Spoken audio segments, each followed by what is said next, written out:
will always be there, be there. نكاح مبارك زواج مبارك النكاح من سنتي. আলহামদুলিল্লাহ ওয়াসসালাতু ওয়াসসালাম আলা রাসূলিল্লাহ ওয়া আলা আলিহি ওয়া সাহবিহি আজমাইন আম্মা বাদ আউযু বিল্লাহি মিনাশ শাইতানির রাজীম বিসমিল্লাহির রহমানির রহিম হুন্না লিবাসুল লাকুম ওয়া আনতুম লিবাসুল লাহুন্না রাব্বি ইশরাহ লি সাদরি ওয়া ইয়াসসির লি আমরি ওয়াহলুল উকদাতাম মিন লিসানি ইয়াফকাহু কাওলি। আপনাদের সবাইকে স্বাগত জানাই ইসলামিক সম্ভাষণে। আসসালামু আলাইকুম ওয়া রাহমাতুল্লাহি ওয়া বারাকাতুহু। আল্লাহর দয়া, শান্তি ও রহমত আপনাদের সবার উপরে বর্ষিত হোক। আমাদের আজকের এই বিশেষ অনুষ্ঠান, যার নাম অর্ধাঙ্গিনী নাকি তিক্তাঙ্গিনী। আপনারা আমাকে এখানে প্রশ্ন করতে পারেন বিয়ে বা নিকা প্রসঙ্গে কিভাবে জীবনসঙ্গী নির্বাচন করবেন, কিভাবে বিয়ে সম্পন্ন করবেন, সপক্ষে আর বিপক্ষে যুক্তি, দাম্পত্য জীবন সম্পর্কে সমস্যা, ভালো জিনিস, আদেশ নিষেধ, হালাল হারাম। আপনি বিয়েতে রাজি হওয়ার আগে অথবা কবুল বলার আগে যেসব প্রশ্নগুলো আপনার মনে আসতে পারে, আর এছাড়াও আপনি বিয়েতে রাজি হওয়ার পরে কবুল বলার পরে যে প্রশ্নগুলো আসতে পারে সেগুলো। এ প্রসঙ্গে যে কোনো প্রশ্ন করতে পারেন যাতে করে ভালো একজন জীবনসঙ্গী পান। আপনি যে বিবাহ বন্ধনে আবদ্ধ হতে যাচ্ছেন সেটা কি ওয়েডলক নাকি প্যাডলক? তাহলে ভাই বোনেরা, আপনারা বিয়ে প্রসঙ্গে আমাকে যে কোনো প্রশ্ন করতে পারেন। কোন বোন কি প্রশ্ন করবেন? আসসালামু আলাইকুম। ওয়ালাইকুম আসসালাম ওয়া রাহমাতুল্লাহি ওয়া বারাকাতুহু। মসজিদে বিয়ে পড়ানোটা কি আবশ্যক? বোন প্রশ্ন করলেন যে মসজিদে গিয়ে বিয়ে পড়ানো কি আবশ্যিক নাকি সুন্নত। মসজিদে গিয়ে বিয়ে পড়ানো, আমাদের নবীজির একটা হাদিস আছে সুন্নান আল তিরমিজিতে 2 নম্বর খণ্ড বুক অব নিকা 1089 নম্বর হাদিসে বলা হয়েছে যে নবীজি বলেছেন তোমরা মসজিদে গিয়ে বিয়ে করো। তবে এটা জয়ীফ হাদিস, এটা দুর্বল হাদিস। আমি এমন কোনো হাদিসের কথা জানি না যেখানে আমাদের নবীজি বলেছেন যে মসজিদে গিয়ে বিয়ে পড়ানো উচিত। যদি কেউ চায় যে বিয়েটা তার মসজিদে পড়ানো হবে, এটা হারাম না, মাকরুহ না, এটা মুবাহ। কেউ যদি মসজিদে বিয়ে করে তাহলে ভালো, তবে এটা ইসলামে ফরজ না, অথবা এটা সুন্নত না। কেউ যদি মসজিদে বিয়ে পড়াতে চায় ভালো। আমাদের নবীজি বলেছেন যে বিয়েকে করো সহজ। এছাড়াও সবচেয়ে সেরা বিয়ে সেটা যেখানে খরচ সবচেয়ে কম। এদিক থেকে বলতে গেলে কেউ যদি মসজিদে বিয়ে পড়াতে চায় অবশ্যই গ্রহণযোগ্য, এতে কোনো সমস্যা নেই। তবে এটা ফরজ না, কোরআন বা হাদিসে এমন কথা বলা হয়নি। তবে যদি কেউ চায় সে মসজিদে বিয়ে পড়াতে পারে। আশা করি উত্তরটা পেয়েছেন। আর কোনো বোনকে প্রশ্ন করবেন? আসসালামু আলাইকুম ওয়া রাহমাতুল্লাহ। ওয়ালাইকুম আসসালাম ওয়া রাহমাতুল্লাহি ওয়া বারাকাতুহু। এটা কি অবিচার না? ডিভোর্স দেওয়ার অধিকার আছে শুধু পুরুষদের, মহিলাদের নেই? বোন প্রশ্ন করলেন যে এটা কি অবিচার না যে ডিভোর্স দেওয়ার অধিকার শুধু দেওয়া হয়েছে পুরুষদের, মহিলাদের দেওয়া হয়নি। আপনি যদি খেয়াল করেন যে ইসলামিক বিয়ে যেভাবে হয়, আল্লাহ সুবহানাহু ওয়া তাআলা পবিত্র কোরআনে বলেছেন, এটা আছে সূরা নিসা 4 নম্বর অধ্যায় 40 নম্বর আয়াতে, আল্লাহ সুবহানাহু ওয়া তাআলা কারো সাথে অনুপরিমাণও জুলুম করেন না। এছাড়াও পবিত্র কোরআনে সূরা বাকারা 2 নম্বর অধ্যায় 228 নম্বর আয়াতে আছে যে নারীদের আছে ন্যায়সঙ্গত অধিকার, যেমন আছে পুরুষদের, কিন্তু নারীদের উপর পুরুষদের মর্যাদা আছে।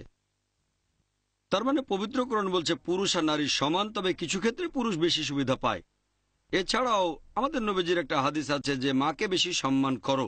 এখানে নারীদের সম্মান বেশি। এখন বিয়ের ক্ষেত্রে পুরুষ কেন এই সুবিধা পাচ্ছে?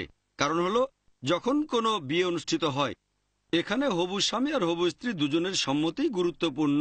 এছাড়াও আরেকটা গুরুত্বপূর্ণ জিনিস হচ্ছে মোহর। এটা বাধ্যতামূলক। পবিত্র কোরআনের সূরা নিসা 4 নম্বর অধ্যায়ের 4 নম্বর আয়াতে বলা হয়েছে নারীদেরকে তাদের মোহর প্রদান করো।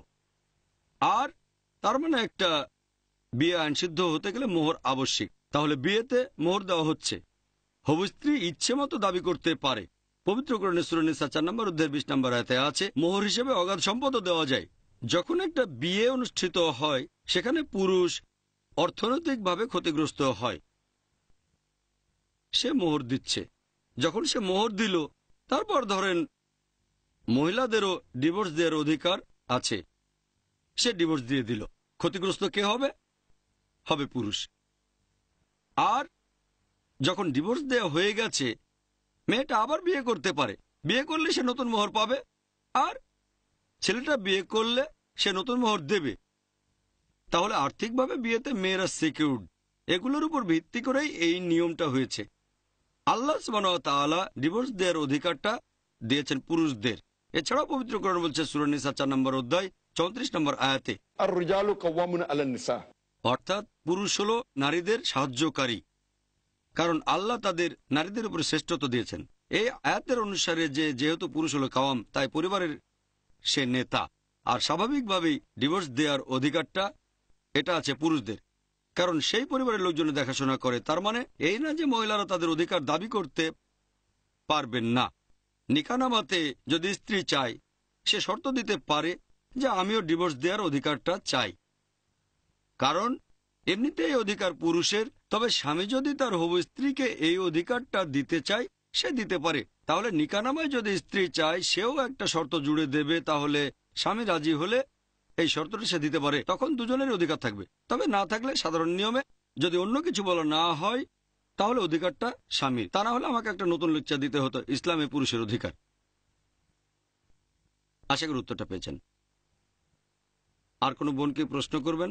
আসসালামু আলাইকুম। ওয়ালাইকুম আসসালাম রহমতুল্লাহ বারাকাতু। একই সম্প্রদায়ের মধ্যে বিয়ে করাটা কি সুপারিশ করা হয়েছে, যেমন কোকনি বিয়ে করবে কোকনিকে? বোন প্রশ্ন করলেন যে এমন কোথাও সুপারিশ করা হয়েছে যে নিজ সম্প্রদায়ে বিয়ে করা ভালো, যেমন কোকনি বিয়ে করেছে কোকনিকে, বা মেমন বিয়ে করছে মেমনকে। আপনি শুধু কোকনি বললেন, আমি একজন কোকনি।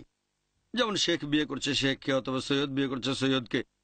দেখতে হবে আমাদের নবীজি সাল্লাল্লাহু আলাইহি ওয়াসাল্লাম কি বলেছেন। একই ধরনের মানুষের মধ্যে বিয়ে হওয়াটা ভালো, এক ক্যাটাগরি। এই ক্যাটাগরিটা হতে পারে একই ধরনের সংস্কৃতি, অথবা সেটা হতে পারে অর্থনৈতিক অবস্থান, অথবা হতে পারে কোনো সম্প্রদায়, কারণ এদের মধ্যে সাদৃশ্য আছে। কারণ কোকনিদের জীবনযাত্রা একরকম, মেমনদের জীবনযাত্রা আরেক রকম, কেরালার লোকের জীবনযাত্রা অন্য রকম, ইংল্যান্ড আমেরিকার লোকজনের জীবনযাত্রা আরেক রকম, ইউরোপিয়ানের আরেক রকম। তাহলে অনেক পার্থক্য আছে।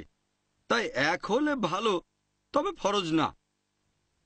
আবার ধরেন, মনে করেন একজন আফ্রিকান বিয়ে করলো ইউরোপিয়ানকে। হতে পারে এমন না যে সম্ভব না, সম্ভব, তবে তাদের মধ্যে ম্যাচ করার সম্ভাবনাটা কম। আবার ধরেন একজন চাইনিজ বিয়ে করলো কেরালার কাউকে। এমন না যে এটা অসম্ভব, এটা সম্ভব। তবে যদি বিশেষ কোনো কারণে এটা করতে চান, যেমন ধরেন আমি চাচ্ছি আরো গুণবতী নন কোকনি, তখন নন কোকনিকে বিয়ে করব, কোকনিকে না। আমার ক্ষেত্রে দেখেন, আমি পারিনি। কোকনি তো দূরের কথা, আমি বোম্বে থেকে কোনো গুণবতী মেয়েই খুঁজে পাইনি। আমাকে যেতে হয়েছে পুনায়, এখান থেকে 160 মাইল দূরে। আমি শুধু আমার সম্প্রদায় ছাড়িনি, আমার শহরটাও ছেড়েছি। সেখানে বিয়ে করার কারণ ছিল গুণ। তাহলে যদি গুণের জন্য আপনি এই নিয়মগুলো ভাঙেন, আর্থিক অবস্থান, আভিজাত্য, সম্প্রদায় বা সংস্কৃতি, কোনো সমস্যা নেই। এছাড়া সাধারণ অবস্থায় যদি সবকিছু এক হয়, একই গুণ সম্পন্ন, একজন সম্প্রদায়ের আরেকজন না, সে অবস্থায় বেছে নিন নিজ সম্প্রদায়। একই গুণ, একজন ধনী একজন গরিব, আপনিও ধনী, এক্ষেত্রে ধনী জীবন সঙ্গী বেছে নিন। তবে যদি দেখেন 1% গুণ বেশি, সম্প্রদায়ের বাইরে হলো সেটাই ভালো। 1% বেশি, এটাই অনেক গুরুত্বপূর্ণ। এক সম্প্রদায় বা এক সংস্কৃতি অথবা আর্থিক অবস্থার চেয়ে। তবে গুণ যদি মানদণ্ড না হয়, তাহলে একই লেভেলে বিয়ে করাটাই ভালো। এতে করে জীবনটা সহজ হয়। যদি সহজ জীবন বেছে নেওয়ার সুযোগ আসে, তাহলে কঠিন জীবন বাদ দিয়ে সহজ জীবনটা বেছে নেওয়া ভালো। তবে তার মানে এই না, কারণ ইন্ডিয়ার কালচারে এটা খুবই কমন, কোকনি বিয়ে করবে কোকনিকে 99%, মেমন বিয়ে করবে মেমনকে, কেরালার মালয়ালি বিয়ে করবে মালয়ালিকে। এই কারণেই তারা গুণের চেয়ে সম্প্রদায়ের উপর বেশি গুরুত্ব দেয়। হ্যাঁ, অবশ্যই গুণ চাই, তবে কোকনি হতে হবে। গুণবতী স্ত্রী চাই, তবে মেমন হতে হবে। এটা হলো কথার কথা। তারা এখানে গুণের চেয়ে সম্প্রদায়কে বেশি গুরুত্ব দিচ্ছে। গুণের উপরে গুরুত্ব দেওয়া উচিত ছিল। আশা করি উত্তরটা পেয়েছেন। আর কেউ প্রশ্ন করবেন? এটা কি কালচার নাকি ইসলাম ধর্মের নিয়ম যে বিয়ের সময় কম বয়সী মেয়েদের বেশি পছন্দ করা হবে, অথবা কুমারী মেয়েদের পছন্দ করা হবে, কিংবা সুন্দরী মেয়েদের উপর খুব বেশি গুরুত্ব দেওয়া হবে? বোন প্রশ্ন করলেন যে এটা কি ইসলামের কালচার, এটা কি ইসলামে গ্রহণযোগ্য যে বয়স্ক মহিলার তুলনায় কম বয়সী মহিলাকে বিয়ে করা গড়পড়তা চেহারার বদলে সুন্দরী মেয়েকে বিয়ে করা অথবা গরিবের বদলে ধনী মহিলা, এটা কি ভালো? এটা মুবাহ। কারণ আপনি যদি মুহাম্মদ সাল্লাল্লাহু আলাইহি সাল্লামের জীবনী পড়েন, নবীজি প্রথম যে মহিলাকে বিয়ে করেছিলেন খাদিজা রাদিয়াল্লাহু আনহা, তিনি নবীজির চেয়ে 15 বছরের বড় ছিলেন। নবীজির বয়স তখন 25 বছর, হযরত খাদিজার তখন 40 বছর বয়স। পরবর্তীতে তার মাত্র একজন স্ত্রী ছিলেন 50 বছর বয়স পর্যন্ত, যতদিন হযরত খাদিজা রাদিয়াল্লাহু আনহা বেঁচে ছিলেন। বিবি খাদিজা মারা যাওয়ার পর নবীজি আবার বিয়ে করেন। এরপর যখন বিয়ে করলেন তখন বিয়ে করলেন কম বয়সী, 36 বছর বয়স, 32 বছর বয়স ইত্যাদি। তবে এখানে যদি বয়সের কথা বলেন, দৃষ্টান্ত দেখতেই পাচ্ছেন প্রথম স্ত্রী 15 বছরের বড়, পরের স্ত্রীর বয়স কম। এখানে দেখতে পাচ্ছেন নবীজির প্রথম স্ত্রী হযরত খাদিজা রাদিয়াল্লাহু আনহা ছিলেন বিধবা, তার মানে কুমারী না। নবীজির স্ত্রীগণের মধ্যে মাত্র একজন ছিলেন কুমারী, আর কেউ কুমারী ছিলেন না। হয় ছিলেন বিধবা অথবা তালাকপ্রাপ্তা। তার মানে এমন না যে কুমারী না এমন কাউকে বিয়ে করা সুন্নত। তবে নবীজি তার জীবনে আমাদের জন্য অনেক দৃষ্টান্ত রেখে গেছেন। ধনী খাদিজা রাদিয়াল্লাহু আনহা অনেক ধনী ছিলেন, অন্যান্য যাদের বিয়ে করেছিলেন তাদের অনেকেই গরিব ছিলেন।